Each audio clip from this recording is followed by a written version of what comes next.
Telegram ഇനി Google play സ്റ്റോറിൽ ലഭ്യമല്ല.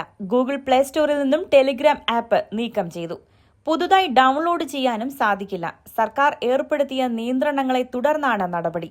നീറ്റ് UG പുനഃപരീക്ഷയ്ക്ക് മുന്നോടിയായി ടെലിഗ്രാമിന്റെ പ്രവർത്തനം താൽക്കാലികമായി കേന്ദ്ര സർക്കാർ നിരോധിച്ച് ഉത്തരവിറക്കിയിരുന്നു.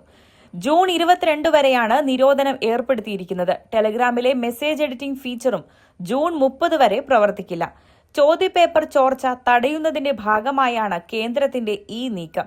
ജൂൺ 21-നാണ് NDA പുനഃപരീക്ഷ നടത്താൻ തീരുമാനിച്ചിട്ടുള്ളത്. പരീക്ഷയ്ക്ക് മുന്നോടിയായി ടെലിഗ്രാം പ്ലാറ്റ്ഫോമിന് താൽക്കാലിക നിയന്ത്രണങ്ങൾ ഏർപ്പെടുത്താനുള്ള കേന്ദ്ര തീരുമാനത്തെ NDA സ്വാഗതം ചെയ്തു.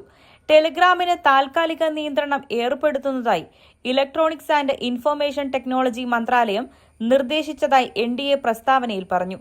ജൂൺ 30 വരെ ഇന്ത്യയിൽ പ്ലാറ്റ്ഫോമിൽ മെസ്സേജ് എഡിറ്റിംഗ് ഫീച്ചർ ലഭ്യമാക്കരുതെന്നും മന്ത്രാലയം പ്ലാറ്റ്ഫോമിനോട് നിർദ്ദേശിച്ചു. കേരള1 മലയാളം, ഇടുക്കി.